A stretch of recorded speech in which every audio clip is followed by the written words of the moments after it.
Welcome, Dr. Pillai, for the second time to Aangan's Beneath the Canopy series. Thank you so much for having me. I'm so excited to be here. We are so excited to have you for the second time. Last time you were with us, you spoke to us about the volume that you co-edited, many Mahabharatas, and that was a really interesting conversation for us and for our guests. And this time we're excited to hear about your new publication, Krishna's Mahabharatas. Yes, I have it right here.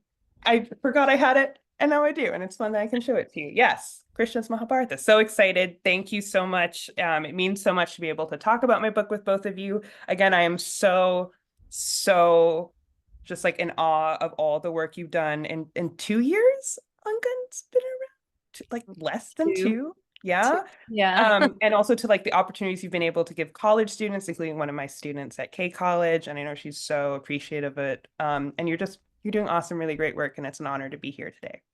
Thank you. Thank you so much.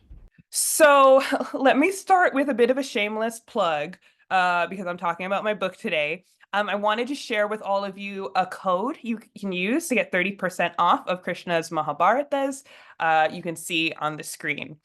So, as the title of my book suggests, my book focuses on this ancient epic narrative tradition you may have heard of called the Mahabharata.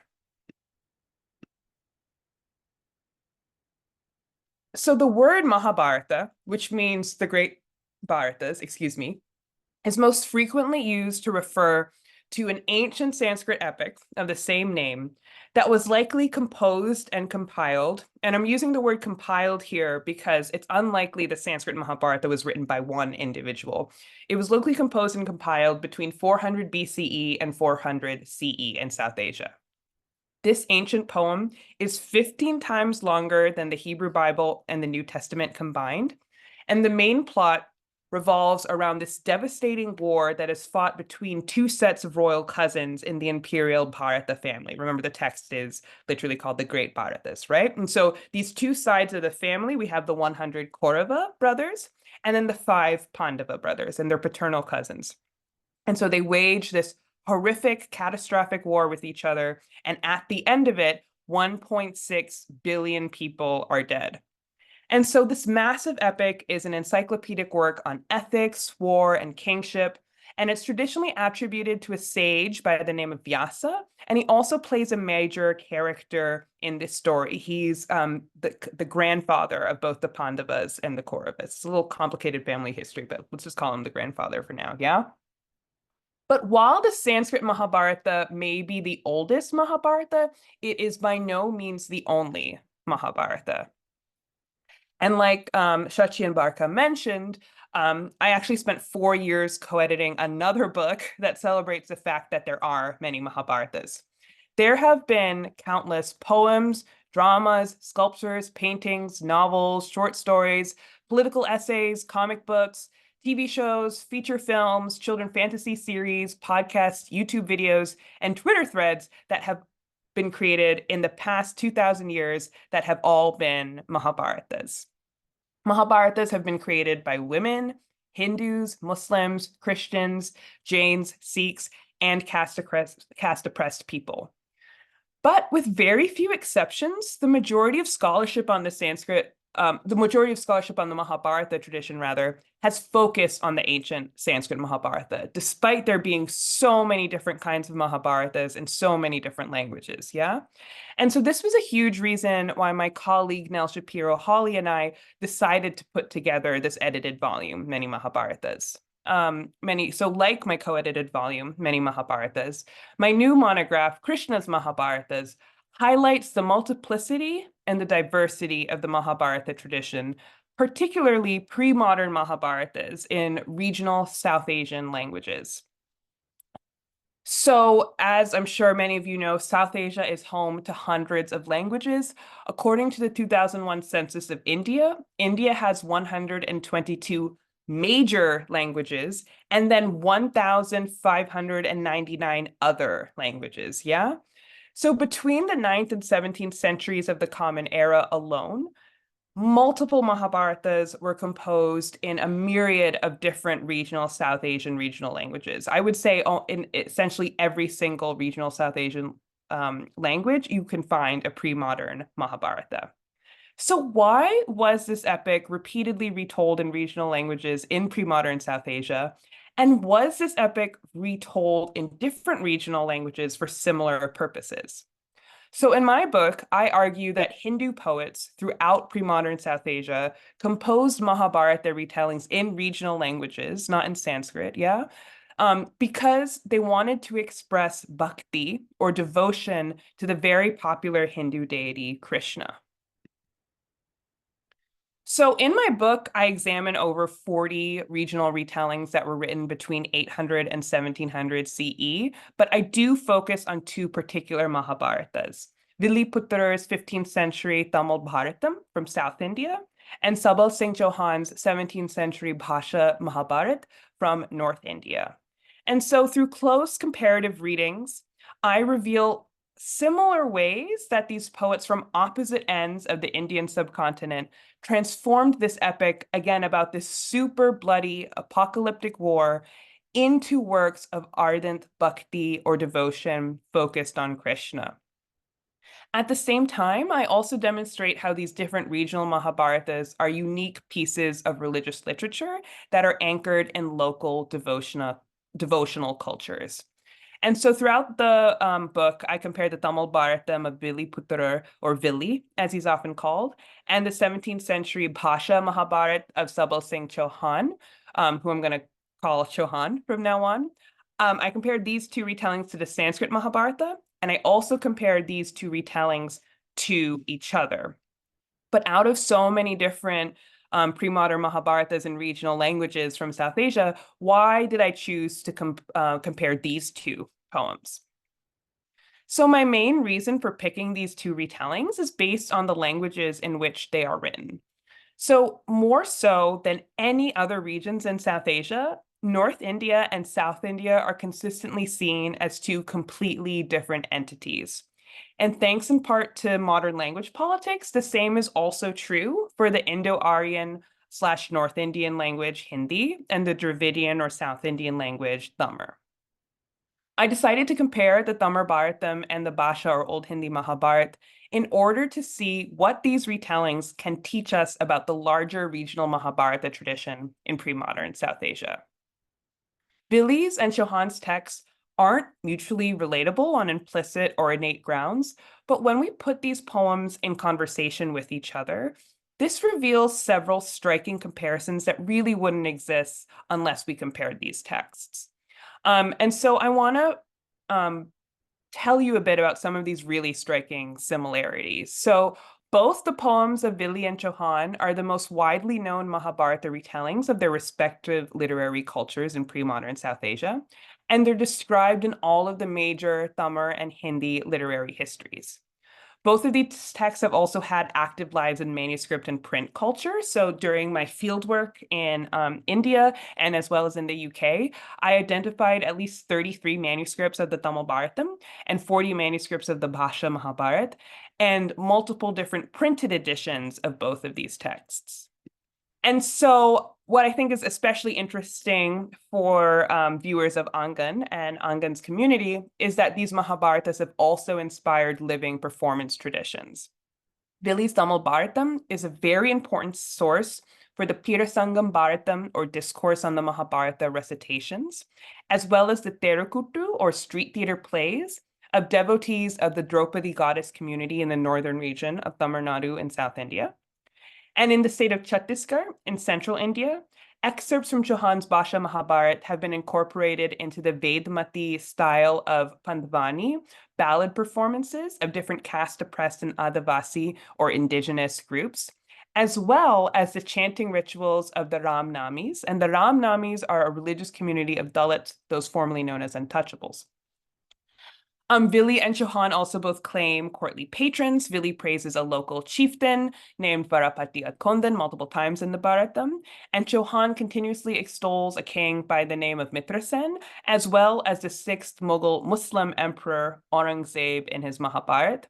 But for me, and what I focus on in the book the most striking similarity is the central role Krishna plays in both of these pre-modern regional Mahabharatas.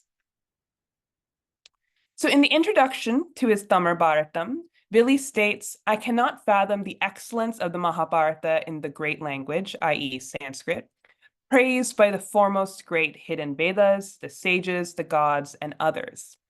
But I agree to utter this out of my desire for Manam, Madhavan, Charitamam, or the deeds of the eternal Krishna or Madhava, who appears intermittently in it.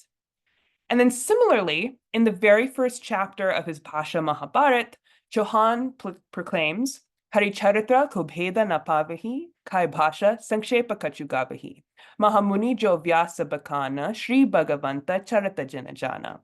And this means, I cannot comprehend any of the mysteries of the deeds of Krishna, but I will summarize some of it in Bhasha, and thus sing what was told by that great sage Vyasa, knower of the deeds of the illustrious Bhagavan or Krishna. So what we see here is that both of these regional South Asian poets are describing their Mahabharatas as Krishna Charita, or the deeds of Krishna. So Krishna does play an important role in the most famous section of the Sanskrit Mahabharata in modernity, which is the Bhagavad Gita. So for those of you who may not know, before the great battle between the Kauravas and the Pandavas begins, the middle Pandava prince Arjuna speaks to his close friend Krishna, who is his maternal cousin, but he is also an incarnation of the Hindu deity Vishnu. And Krishna is actually acting as Arjuna's charioteer. And Arjuna says, hey, Krishna, can you drive the chariot into the middle of the battlefield? This is before the battle begins. And upon seeing his elders, uncles, brothers, cousins, sons, nephews, teachers, and friends, Arjuna he breaks down. He's like, how can I do this? How can I kill and go to battle with these people who taught me, these people whom I love, these people who are my family, who are my friends? And Krishna goes on to convince Arjuna that it is his duty, it's because of his duty as a Kshatriya, a warrior, that he has to fight in battle. And he counsels the prince on a range of Hindu philosophical and spiritual topics, one of which is actually bhakti. And so this whole sermon, the Bhagavad Gita, the Gita, was the subject of many commentaries by medieval Hindu philosophers. And in more recent times, the Bhagavad Gita has attracted the attention of Western intellectuals such as Hegel, Emerson, Thoreau, and Oppenheimer. For those of you who saw the movie, there was a scene about that, and there's a controversy about that. But I'm not going to talk about that more now. But the Bhagavad Gita has this status in modern India as a central sacred text for Hindus, akin to how the Quran functions as a central text for Muslims or the Bible for Christians. But the Bhagavad Gita actually makes up less than 1% of the whole Sanskrit Mahabharata. And while Krishna, the bestower of the Gita, does play a vital role in the Sanskrit epic, I would not describe him as the protagonist of the Sanskrit Mahabharata. And unlike several Hindu bhakti, here's this word again, yeah? I'm going to be saying a lot during this talk. So bhakti or devotional poems that describe Krishna's birth and adolescence in great detail. The Sanskrit Mahabharata revolves around the Pandavas, not Krishna. Between 500 and 1800 CE, nearly every South Asian literary culture created its own unique corpus of these Hindu devotional songs, poems, compositions that are focused on this intimate and personal relationship between the devotee and the divine. And Krishna was central to many of these flourishing bhakti devotional traditions. And bhakti compositions about Krishna often focus on the deity's childhood deeds and his identity as a mischievous yet very lovable prankster who has multiple romantic dalliances with the gopis or cowherdesses of his village. And so some of Krishna's childhood and teenage escapades are briefly referred to in the Sanskrit Mahabharata, but I'm going to say this again. It is the story of the 5 Pandava princes, not Krishna, that is at the heart of the Sanskrit Mahabharata. But in my new book, I demonstrate how Vili, Chauhan, and several other regional poets in pre-modern South Asia transformed the story of an apocalyptic internecine war into the tale of Krishna. So my book is divided into 3 parts, and I'm just going to briefly tell you about the parts and some of the chapters. I won't go into too much detail because I hope you'll maybe buy the book and read it. So part 1, but let me just give you this overview. So while the primary subjects of this comparative study are Billy's Mahabharatam and Johan's Bhasha Mahabharat, part 1, which is chapters 1 and 2, provides readers with essential information about the larger Mahabharata tradition in pre-modern South Asia, and more specifically, the role that Krishna plays in this narrative tradition. So in chapter 1, I examined the depiction of Krishna in the Sanskrit Mahabharata, along with some of the earliest interpretations of his character.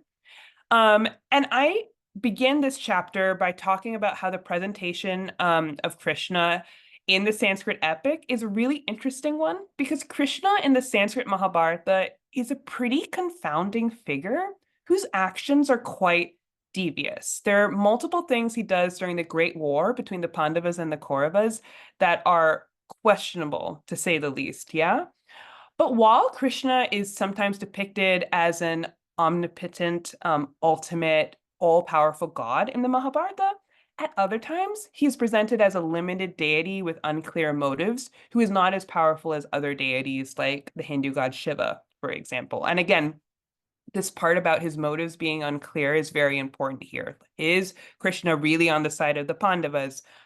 Is he just leading everyone to this kind of doomed ending? Again, I mentioned before, 1.6 billion people are dead by the end of this text, yeah? So Krishna is this really confounding figure.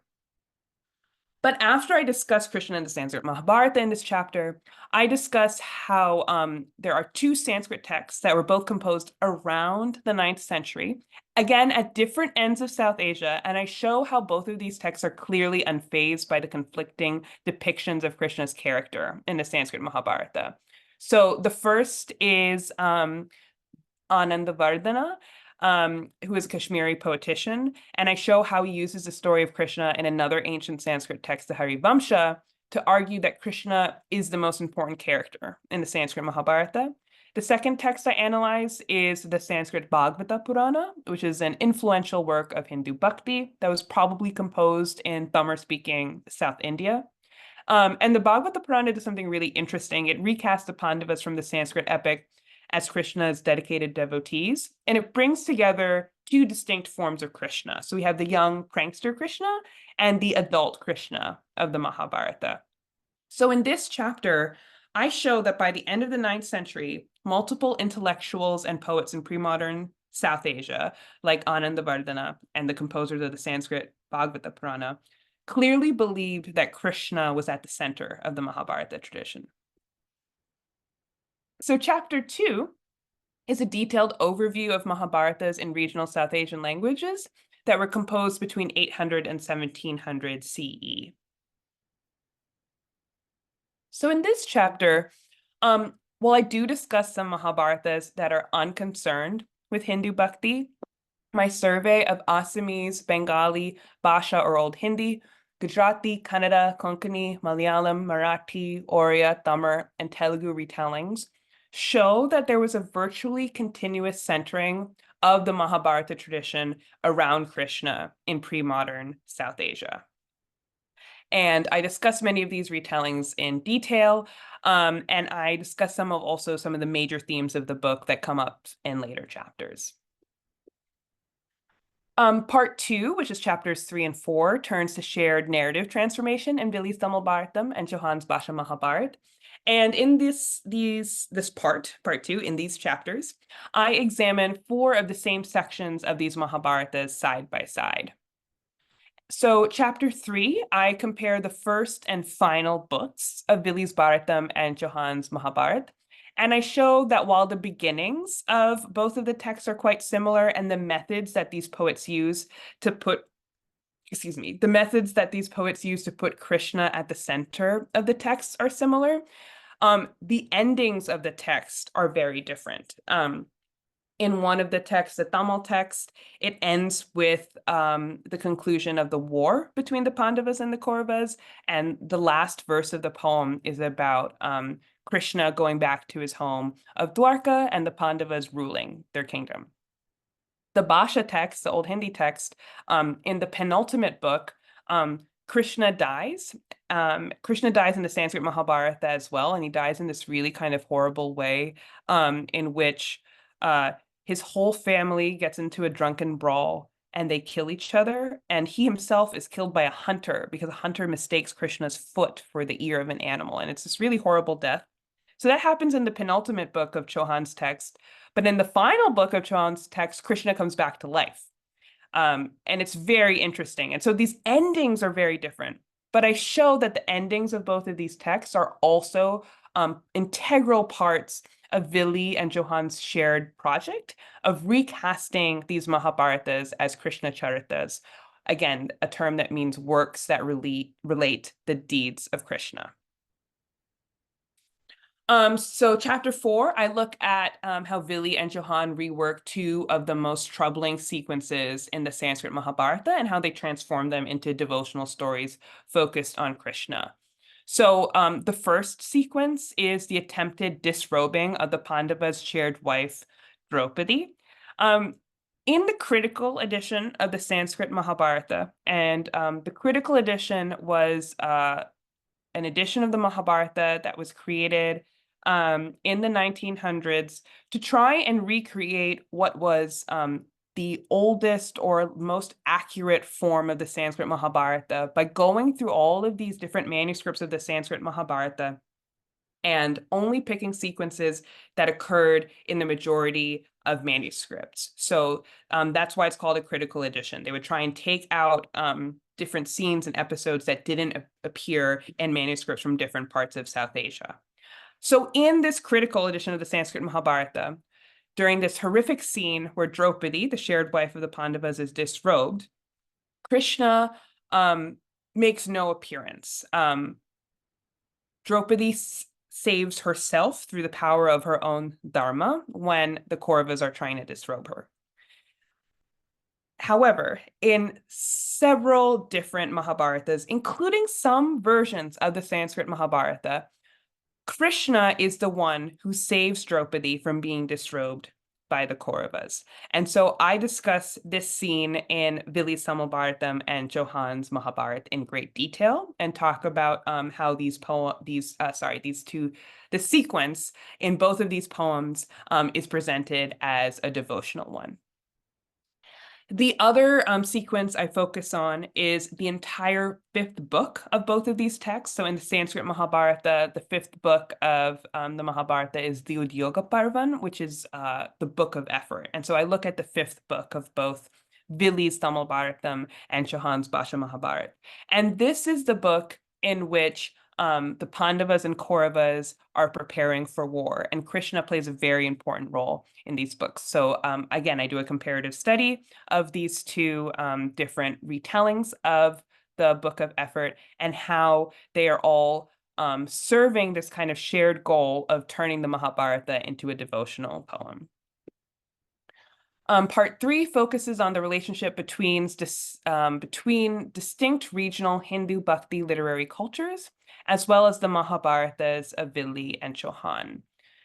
So in the 5th chapter, I argue that Vili uses invocations that commence 37 of the 50 chapters of the Tamilbharatam to firmly anchor his Mahabharata retelling in the devotional literature of the Sri Vaishnava Hindu religious community in South India. And so here we have some manuscripts of Vili's Tamilbharatam. These are palm leaf manuscripts. And the Ramayana, which is the other great South Asian epic narrative tradition, the Ramayana is very central to chapter 6 of my book. The oldest Ramayana, the Sanskrit Ramayana, which is attributed to the sage Valmiki, tells the story of Rama, a warrior prince who, like Krishna, is an incarnation of Vishnu, and his journey to rescue his beloved wife Sita from the 10-headed demon king Ravana. And so in this chapter, I contend that the prevalence of certain kinds of allusions to the Ramayana narrative tradition throughout the Bhasha Mahabharata identify Chauhan as not only a devotee of Krishna's earlier incarnation of Rama, but also as a connoisseur, an expert of the 16th century Rama-centric Bhasha poems of the very well-known North Indian Bhakti poet Tulsidas. And so I do this with three different kinds of Ramayana allusions in Chauhan's text. And just one of these kinds of allusions I'll just briefly mention now is that Chauhan regularly equates Krishna with his earlier incarnation of Rama from the Ramayana narrative. So that's a very broad overview of the book, but cool. Why should you care? Why does this matter? My beloved late mentor, Dr. Anne Monius, used to ask me two questions every time I finished talking about a book with her. And these questions were, so what and why bother? And I ask all my students at Kalamazoo College to address a larger so what question in the conclusions of any essays they write for me in my classes. So why should you all care about this book, about devotional regional Mahabharatas? Well, this book makes two major contributions to the study of South Asian religions. The first is that it provides a detailed comparative study of Bhakti texts composed more than 200 years apart in two distinctly different regional South Asian languages. I mentioned before, right? Nearly every South Asian literary culture has produced its own unique corpus of Bhakti songs and compositions. But while Bhakti is considered to be a pan-South Asian concept, Bhakti traditions have largely been studied separately in their individual regional contexts. The poems of Vili and Chauhan give us this opportunity to explore how a devotional Mahabharata composed in Tamil both resembles and differs from a devotional Mahabharata composed in Bhasha. Second, my book illustrates that the Mahabharata tradition is much more than just the Sanskrit epic, right? So while Krishna's Mahabharata primarily focuses on devotional retellings in regional languages that were composed in pre-modern South Asia, new incarnations of the Mahabharata continue to be produced in the world we live in the world around us every day, yeah? And so in the conclusion of my book, I discuss a really intriguing display of Bhakti to Krishna in a Hindi Mahabharata TV show from 2016. And I also talk about the reactions that viewers had to this episode. So I've mentioned this scene before, right? So the scene in which the Kaurava prince Dushasana tries to publicly strip the Pandavas' shared wife Draupadi after the eldest Pandava brother Yudhishthira gambles and loses Draupadi in a disastrous dice game. This scene is one of the most disturbing, but also one of the most well-known sequences in the Mahabharata tradition. And I talked about how Krishna's presence is not found in the critical edition of the Sanskrit Mahabharata in this scene. But in many Mahabharatas, including the regional retellings of Vili and Tamar and Chauhan and Bhasha, Draupadi calls out to Krishna when Dushasana begins to pull at her garment, and Krishna answers her prayer by providing her with this never-ending stream of cloth. And in the conclusion of my book, I discuss the disrobing scene in this 2016 Hindi TV show called Draupadi. And so there are a total of 130 episodes of Draupadi are available to watch for free on YouTube, including the 93rd episode, which depicts Draupadi calling out to Krishna to save her when Dushasana tries to strip her in the assembly hall. So in this episode of the TV show, when Draupadi closes her eyes and she begins to chant Krishna's name, we see all the women of the Kaurava clan who've been watching the dice game from a balcony in the assembly hall close their eyes as well. And then for just like a brief second, images of Krishna appear over the hearts of all of these Kaurava women. And then as Dushasana begins to pull at Draupadi's saris, all of the Kaurava women pull off their own saris and they fling them over the balcony to Draupadi, and she uses these saris to cover herself. And so when the Kaurava women in Draupadi actually run out of saris and are left standing only in their petticoats and blouses, Bhanumati, who is the wife of the eldest Kaurava prince Duryodhana, she runs to her bedroom and she grabs a yellow sari, and yellow is a signature color of Krishna. And in a quick flashback, we learn that Krishna had given Bhanumati the sari as a wedding gift. And so Bhanumati, she throws the sari over the balcony to Draupadi. She uses it to drape herself. And when Dushasana sees Draupadi in this sari in Krishna's signature color, he's deterred from trying to disrobe her any further. So although Krishna is seen only briefly when his image appears on the hearts of the Kaurava women and during this flashback with Bhanumati that I just described, his presence is felt throughout this entire episode. The creators of this TV show depict Draupadi's attempted disrobing as an example of women coming together to protect each other from sexual assault, while also presenting all of the Kaurava women as devotees of Krishna. So in many ways, this 2016 TV show Draupadi is a devotional Mahabharata akin to the pre-modern regional retellings of Billy and Chauhan. But unlike the Tamil Bharatam and the Bhasha Mahabharat, which continue to be recited and performed today, the Draupadi TV show has been heavily criticized by viewers.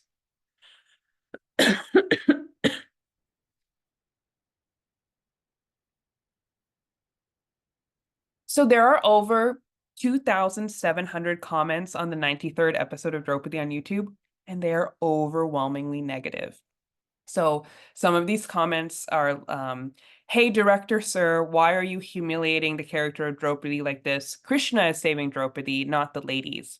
And if everywhere it is shown that Lord Krishna protected Draupadi, then who the hell are these people to portray that Draupadi was helped by the females present there?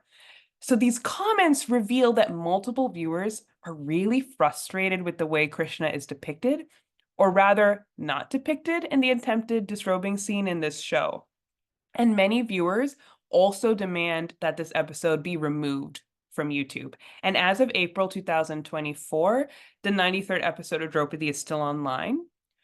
But in September 2016, which was just 2 months after this episode was posted to YouTube, Akshat Verma's Mama's Boys was taken down from YouTube.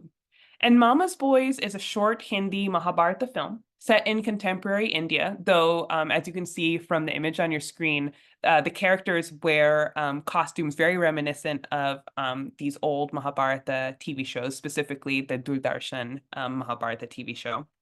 So it's set in contemporary India, and it depicts, but they're wearing these costumes from that are reminiscent of these older shows.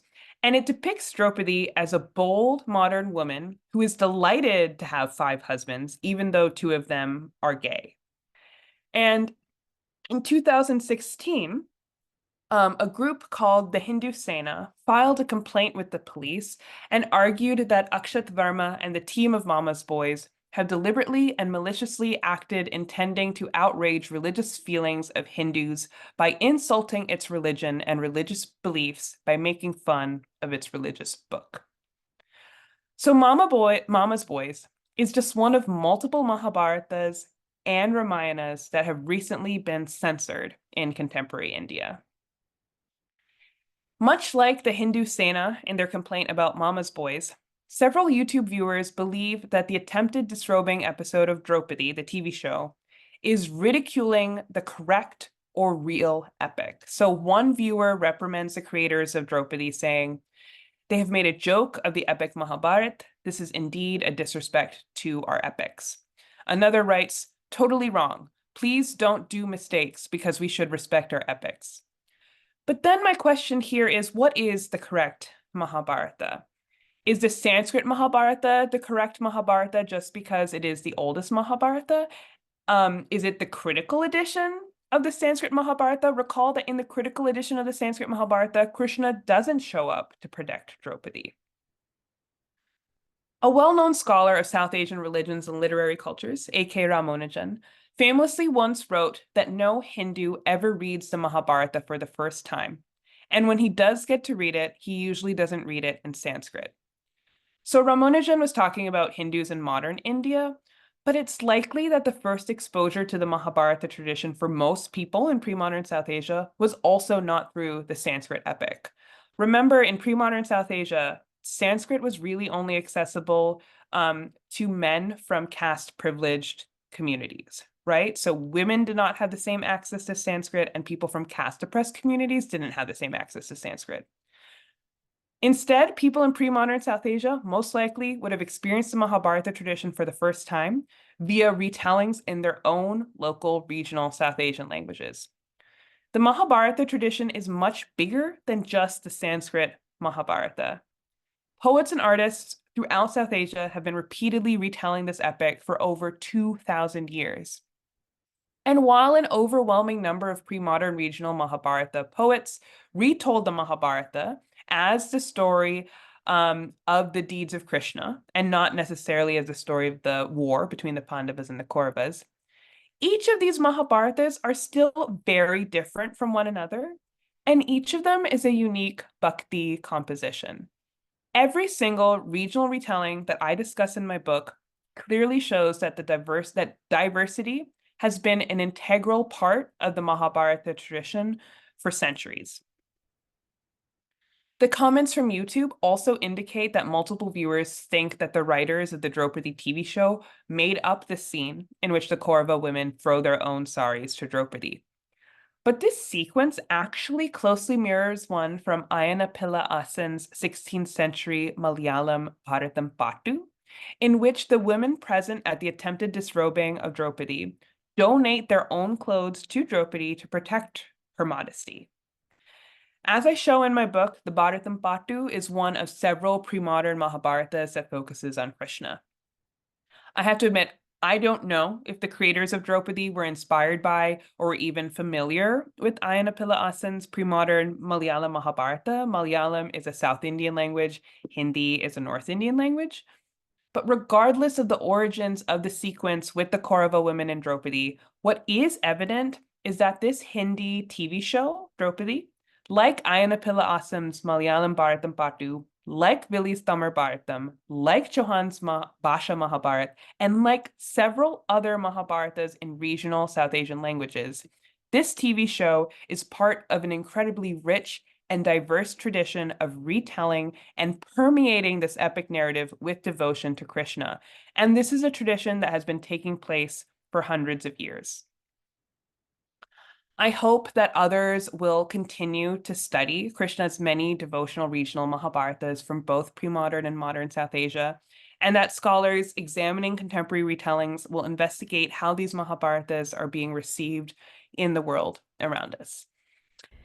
Thank you so much, Sohini, for sharing your work with us. It was so interesting, and we have a few questions that we would love to ask you about some of the things that you shared and also about the Bhakti movement in general. So I'll start with my first question.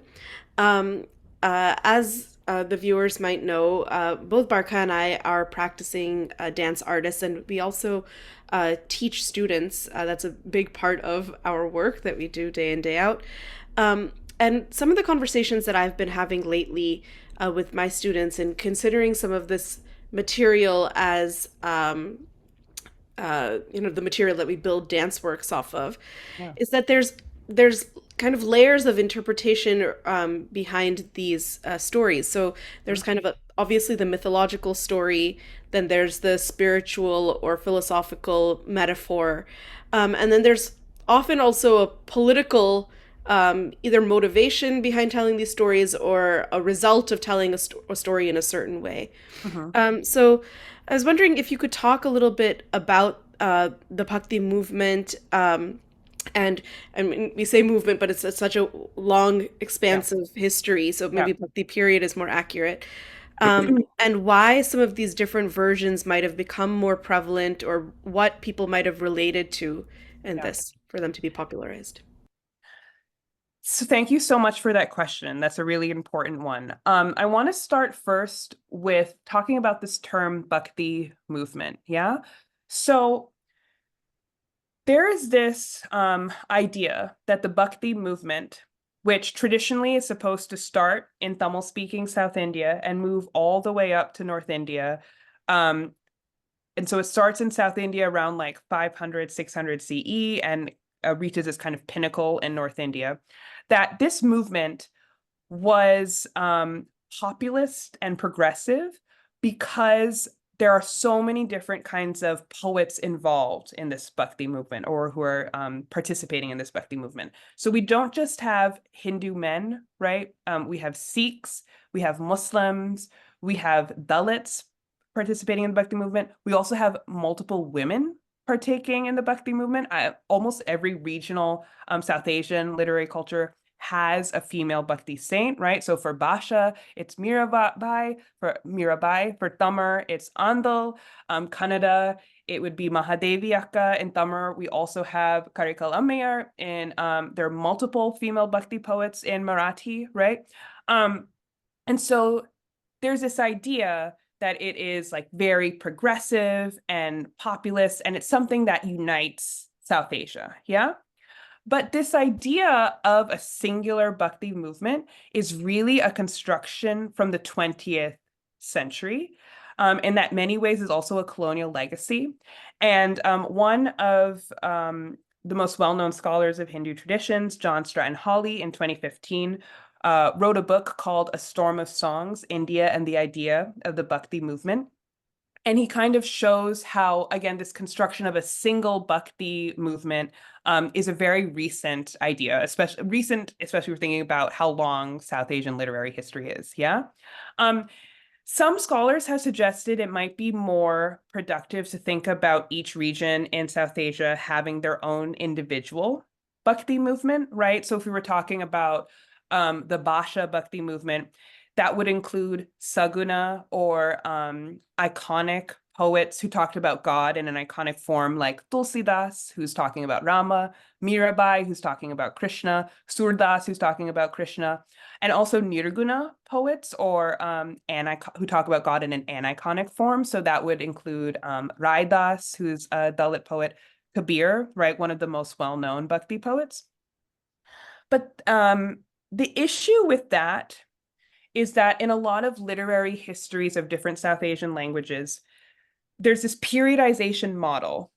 And in those models, the idea is that Bhakti poets were only active in a certain period of South Asian literary history for each language, right?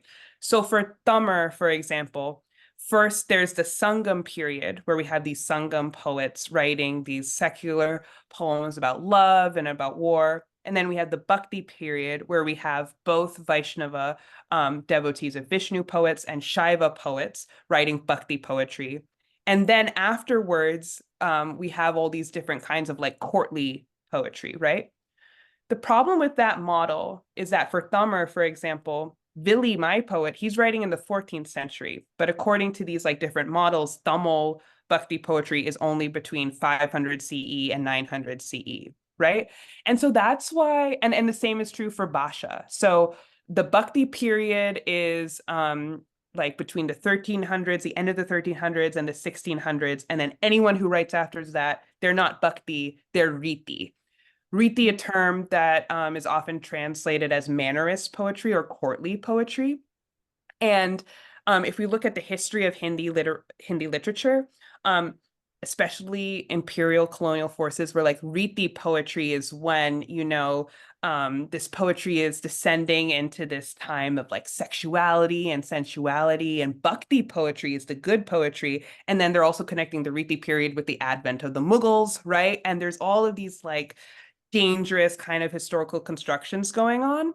So sorry for this like super long answer, but I think it's really important that we problematize categories and terms like the Bhakti movement and even just and like Bhakti periods, right? Because there were poets who were writing in different time periods, writing these beautiful devotional poems. But because of like the legacies of these literary histories and this idea of the Bhakti movement, we don't consider certain poems to be devotional or not. And so that's something that I try and challenge with this book, because both Vili's Tamil Bharatam and Chauhan's Basha Mahabharata are not included in the so-called Bhakti movements or Bhakti periods of their own literary histories. But I think that also just shows how important Bhakti is, right? And like when we use periodization models, of course, Bhakti is important in the world we live in today, in this TV show.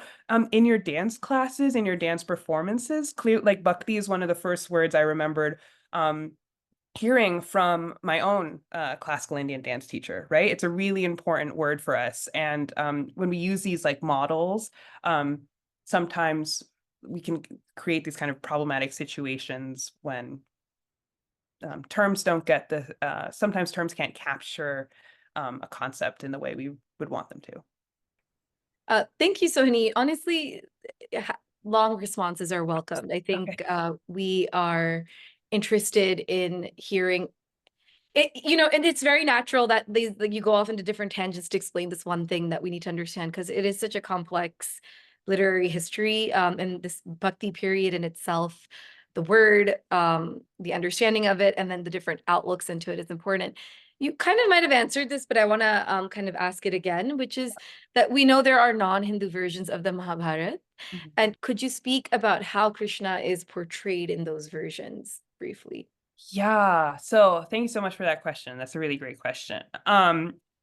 So actually, some of the earliest regional Mahabharatas are not Hindu retellings. They're actually Jain retellings, right? And so for any of our viewers who might not know, Jainism is a religious tradition from South India.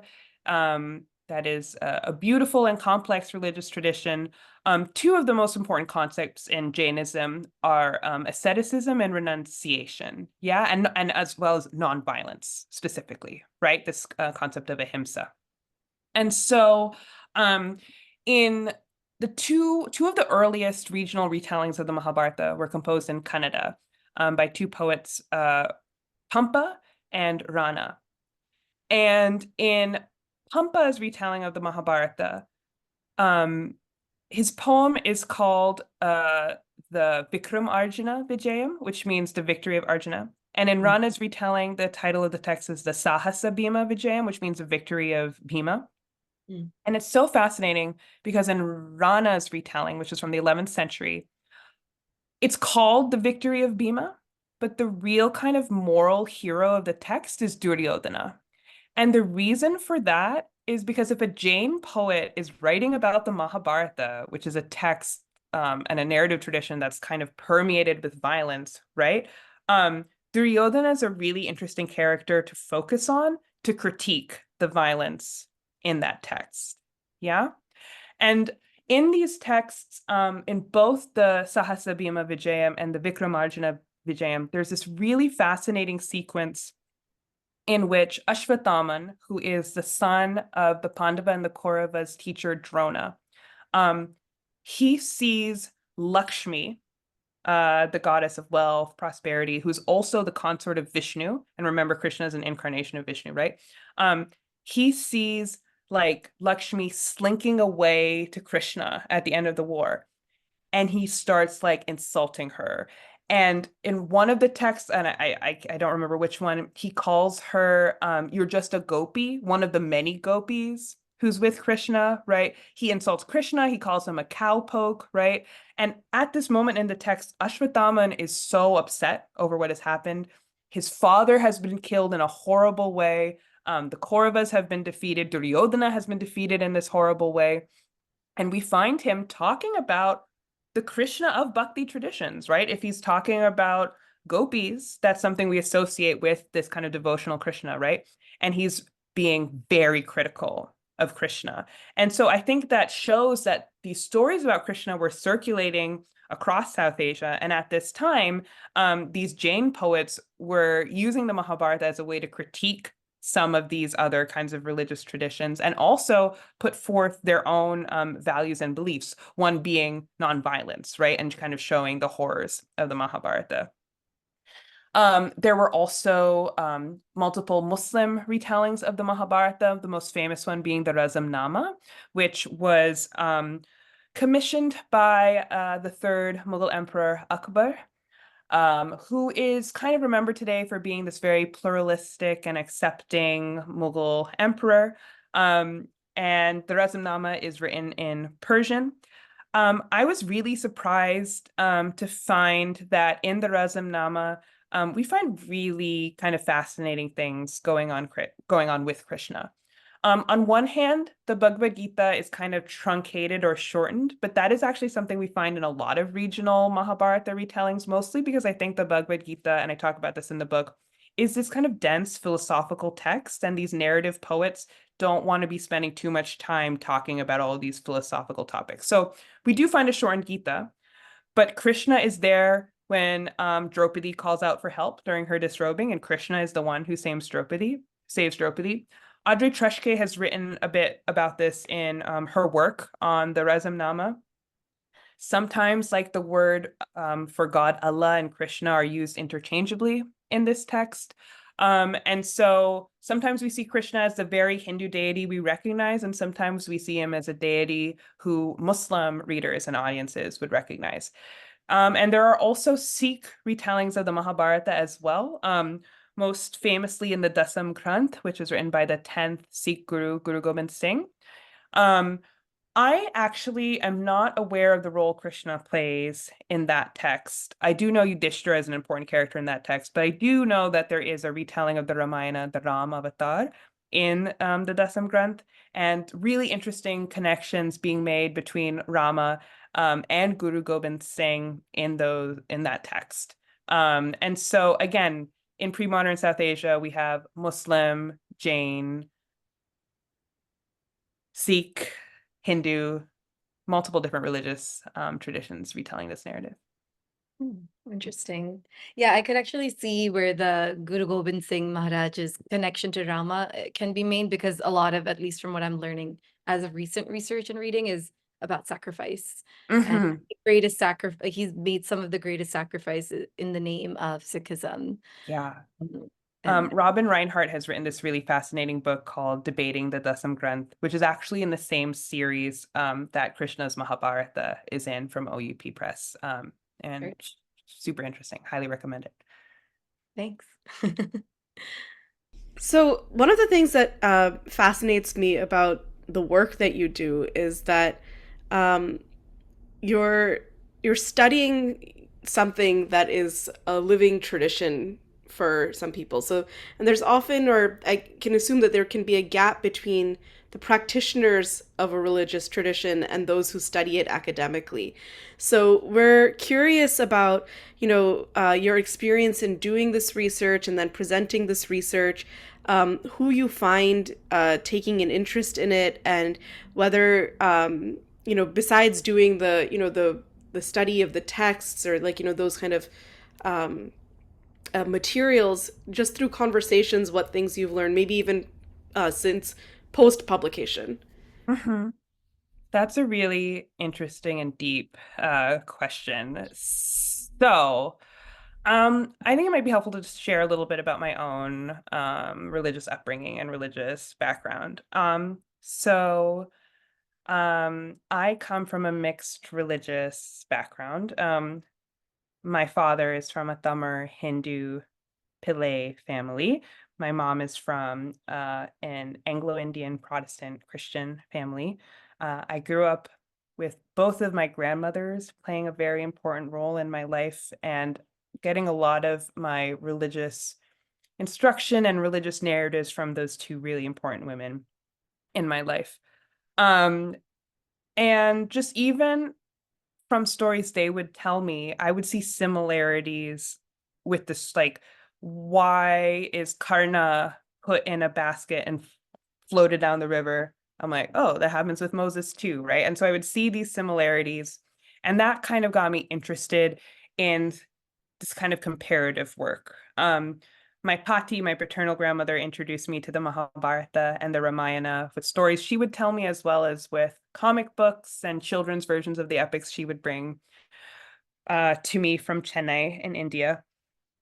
And I became really interested in comparing North Indian and South Indian retellings of these stories, specifically Hindi and Tamil. Tamil because it's my father tongue, I suppose, and Hindi because, as Shachi knows, for those of you who don't know, Shachi and I are very good childhood friends. I'm an avid Bollywood fan, and I would love watching Hindi Urdu films growing up. And then when I went to college, I'm like, I have an opportunity to study this, right? And also Hindi and Urdu poetry is beautiful, and I have a real love and appreciation of it, as I do for Tamil. And so, for many people, it's fascinating. The Mahabharata is not a sacred narrative. The Gita is, for sure, right? But I can tell you a story from my own fieldwork, not even my fieldwork, when I was studying Tamil in Madurai, considered to be one of the, kind of epicenters of Tamil literature. I was there for summer. I was going to be reading Billy's Tamil Bharatam with one of my beloved Tamil teachers. And I come in to read with her, and she said, you know, we almost lost the lease for this building. And she's looking at me a bit accusingly, and I was alarmed. And I was like, oh, what did I have to do with it? She's like, I took out the Mahabharata yesterday, and then we almost lost the lease for this building. So for our viewers who might not know, the Mahabharata is actually considered by many Hindus to be a cursed narrative, right? And it makes sense. It's a text about families killing each other, members of one family trying to kill each other. They do end up killing each other. 1.6 billion people are dead by the end of this, right? And so there are many Hindus who will only read the Mahabharata starting from the middle of the text, and they'll skip over one section so that they won't read the entire narrative. The idea being you read the entire Mahabharata, you might die. There are many Hindus who don't keep the Mahabharata in their homes because you don't want to have a text in your home about a family that's fighting with each other. Yeah. And so instead, they might read the Mahabharata on the porch outside of the house. There's this idea that translating the Mahabharata is a cursed enterprise. And I think part of that is because it's so long, right? And so many of the scholars who have tried to translate it have died because it's literally the longest poem in the world. But we find that narrative in the 11th century with a Telugu poet Nannaya, and it said that he was cursed. He tried to translate the Mahabharata into Telugu, and he died, right? And so it was very interesting studying these two texts because, for one, I don't have a time machine. I can't go back in time and see how the text was used in the context in which they were composed. And ironically, there is more scholarship on the performance traditions of these Mahabharatas, but there weren't really textual studies of these texts. So what a lot of my work ended up being was seeing intertextual relationships between these narratives and other Bhakti narratives and other texts in these languages. So Chauhan's Mahabharata has this really beautiful, complex intertextual relationship with Tulsi Das's Ramcharitmanas, which is one of the most beloved Bhakti texts in North India. Yeah. And it's so interesting that we have a Mahabharata written in the style of this Ramayana retelling that is also still focusing on Rama in a Mahabharata, or elevating Rama in a Mahabharata, who's not a major, well, I should say in the Sanskrit Mahabharata, there is a retelling of the Ramayana, the Ramapakyana, but it's mostly Krishna if there's an incarnation of Vishnu's being focused on. And then also looking at the Tamil poetry of the Alvars and seeing the kind of connection between Billy's Tamil Bharatam and those texts. And the Bhakti poetry of Tulsidas and the Alvars is very much part of everyday life in South Asia for many Hindus. Yeah, we have the Ram Leela performances of the Ramcharitmanas every year in the fall in North India. My Sri Vaishnava side of the family will recite poetry of the Alvars. Once it was very exciting. I was just trying to translate a Tamil verse next to my great aunt, my Jechi Pati, and she read it and she started reciting it just from memory. And I was shocked because it was a verse in praise of Vishnu, but it's not a verse by the Alvars, it's by Vili, but she knew it. And so it was exciting for me to see those little moments of these texts having a life in contemporary South Asia. And I know there are these avid performance traditions, but I still felt like there was something missing in terms of just close studies of these texts.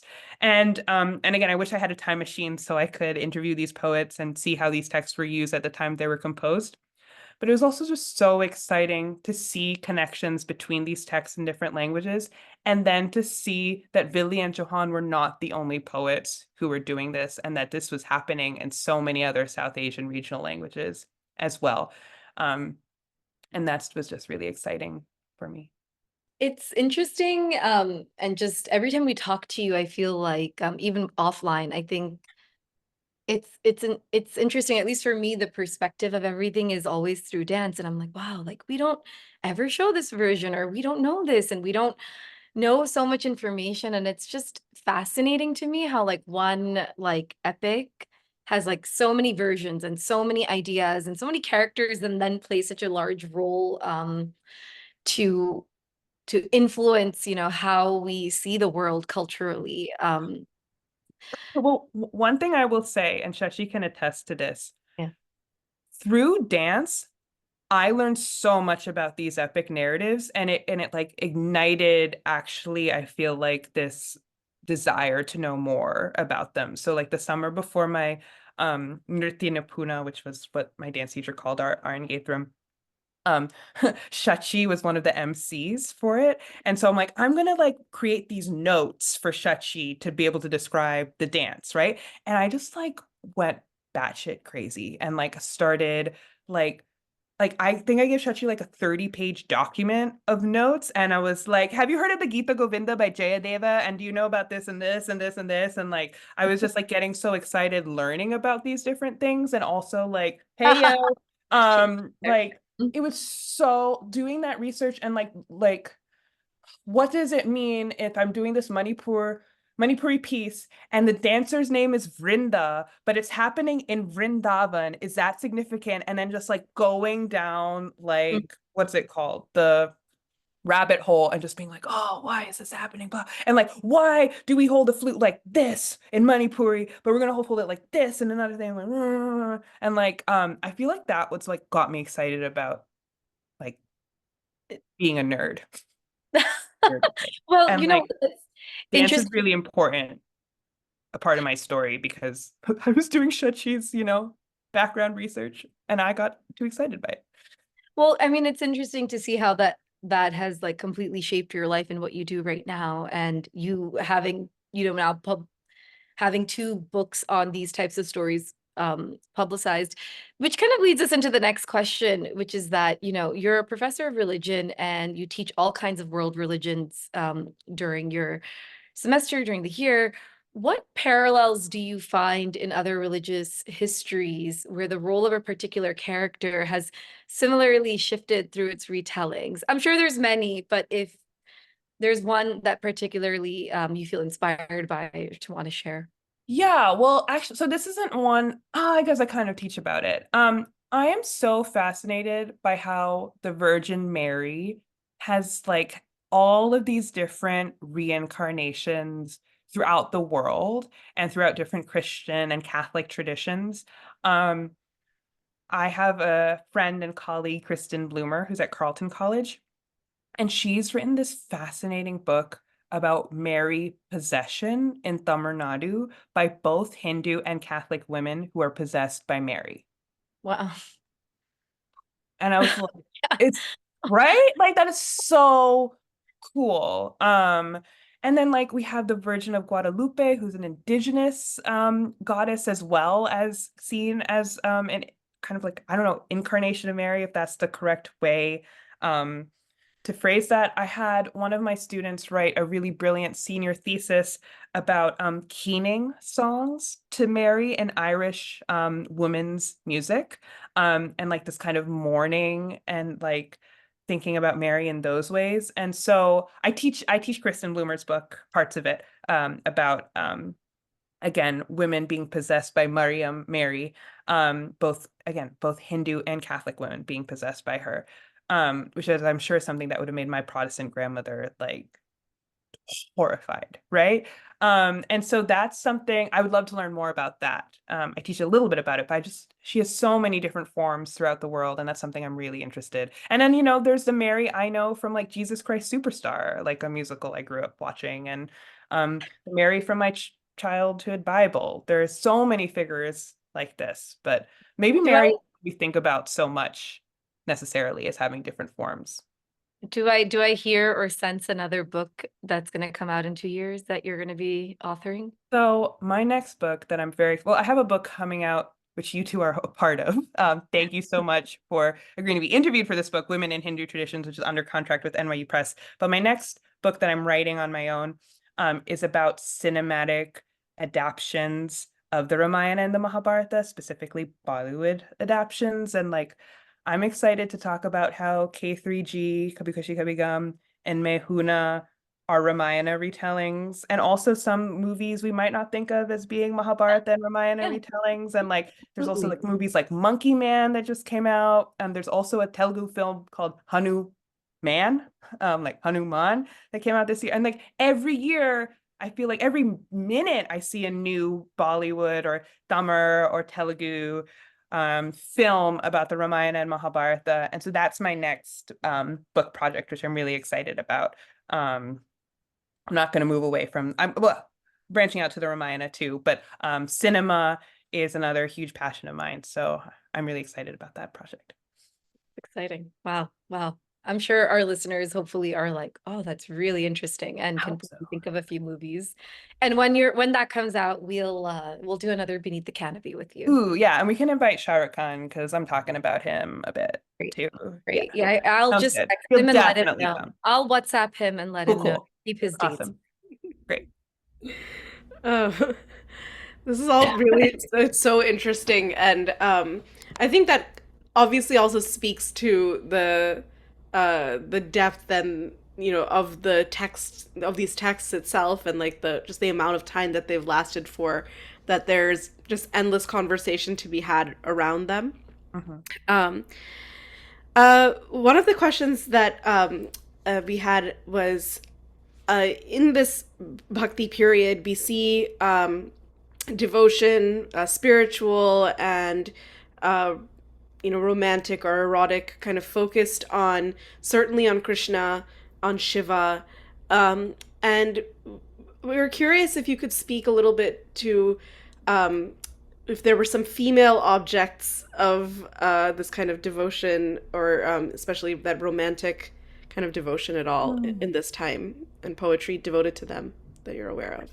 That is super important and a very interesting question. So, on one hand, there's this view, right, that we had many male Bhakti poets writing in the voices of women, right? So Surdas and Basha, for example, will often write in the voice of Yashoda when describing Krishna as a cute little chubby little baby wandering around, yeah?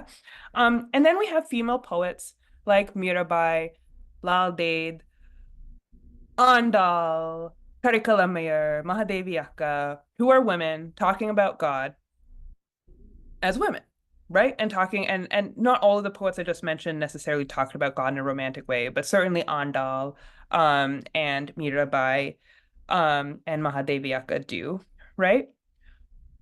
I know that there is scholarship on Bhakti poetry to the goddess, and but I am ashamed to admit that I actually haven't read a lot of this scholarship. But when we're thinking about these kind of classic Bhakti poets, yeah, for each languages, like so, for example, I'm not an expert on Marathi poetry, Bhakti poetry by any means, but I know about Tukaram, I know about Eknath, I know about Gyaneshwar, I know about Janabai, right? I know there are multiple other Marathi women Bhakti poets. And so, like, I feel like I know at least the important names of a lot of Bhakti poets, and thanks to coursework I took at Wellesley and other institutions, Berkeley, Columbia, I'm at least familiar with a lot of these Bhakti poets' work and translation. If I'm thinking about any of these classical Bhakti poets, I can't really think about any who write about the divine as a woman necessarily. I'm sure I'm forgetting a major one, but that's also telling, right? And this is also why I think like when we call the Bhakti movement like progressive and like how it's so important, we need to like again, we need to consider the legacies of these poets. Mirabai, who is a poet who is very beloved, I feel like, throughout South Asia, but in certain communities in Rajasthan, the word Mira is a synonym for slut, right? Because she was married to the Rana, to this king, right? And believed she was married to Krishna and she was dancing with abandon. I was just talking about this with my students in Hindu traditions, my Hindu traditions class today, right?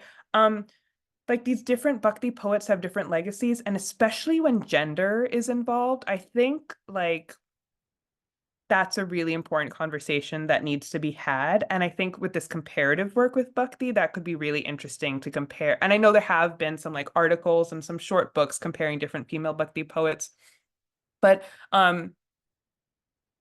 it's an important, I think, kind of lacuna in our field that we haven't talked more specifically about how these female poets relate to each other. There are some pieces, A.K. Ramanujan has an essay, for example, but I think I know I have a friend who's a assistant professor at McGill, Alekia Maladi, who's working on a really fascinating 18th century Telugu Bhakti poetess who doesn't fit into our model of a Bhakti poet being a lover of God, right? Maybe more of a Bhakti poetess talking about God as a yogini, as a different kind of like an ascetic devotion, which is really cool. But I think this is something that we need more scholarship on, and I'd be really excited to see. And again, I can't really think of talking about Bhakti poets who talk about the divine as female, right? Certainly male poets talking in the woman's voice. I don't see women necessarily talking in a male voice about the divine as a woman. So, but if anyone knows more about this, I'd love to learn more myself. Yeah, maybe a few books from now. So, but yeah, no, I think it is interesting, and I obviously I'm curious about it, especially given that some of the kind of subcultures within South Asia are more matriarchal or matrilineal. Like it'd be Yeah, interesting to see if for any of sure. their traditions in that sense are different. Yeah, I wanted to say something, and I don't know if this is a complete tangent to what you were asking, Shachi, what we were discussing prior to this call, but I feel like the one like female goddess that I think comes up a little bit in the Mahabharata is Katyayani before they go to war. Mhm. And I think Krishna tells Arjuna to go to goddess to pray to Katyayani for victory, if I am not wrong. There are super, in the Tamil case, it's super fascinating because it's praying to Kali before the war Right, begins. And like Adavan, who is the son of Arjuna and the snake princess Ulupi, right. um, they decide to sacrifice him to Kali before the war begins. And in some Tamil retellings, Adavan is like, hey, I'm a virgin, like I've never been married. I want to be married before I get sacrificed, but I'm willing to be sacrificed. And Krishna takes the form of Mohini, marries Adavan, and then Adavan is sacrificed before the war. And so that's some really interesting stuff going Yeah, I have more there. thoughts on this, but we'll talk about it after now. Like the idea of an Aravani in the South and like the Hijra community, and I wonder Mhm. like connections. Anyway, Very Adavan is very important figure for the Hijra community right? and That's the Lord they marry, yeah, and well, okay, yeah, we will go there. And cool okay, stuff. Yeah. yeah, yeah. Um, well, we have a rapid fire planned for you because we know you're a big Coffee coffee with Karen. fan. And yes. Well, we do this with all of our guests now, and it's been really exciting. So Awesome. when we say rapid, we are dancers, and sometimes we and Okay. so yeah, you are too. So I'll when try we and be say quick. rapid, I wouldn't say I'm a dancer anymore, but I well, can you danced fast once, and yeah, so yeah. rapid means rapid here. It's Okay, not, okay, okay, okay. we're ready. I'm ready. We're asking rapidly also. Okay, okay. Okay, question one of the rapid fire. Name an academic whose work we should be paying attention to besides yourself. Amelia Bachrach. Oh, say it once more. Amelia Bachrach. Okay, thank Okay, you. great. What's a book we should all be reading right now Krishna's Mahabharatas, hopefully. besides your book? Oh, besides my book, Lifeblood of the Parish, Men and Catholic Devotion in Williamsburg, Brooklyn. I just had to get the subtitle done. Written by my colleague, Dr. Alyssa Maldonado Estrada. Very cool book, especially you guys being in New York. Yeah. Outside of the academic world, who is a writer or an artist that we should all be paying attention to right now? Kevin Kwong. I want his new book that's in the Crazy Rich Asian series. It has wedding in the title. I'm getting married. I'm sorry, but I'm very excited. Or it has marriage in the title. Is that his name, Kevin Kwan? Yeah, I don't remember, but I do love those books. I do. Yeah. His new book is coming out. I'm very excited.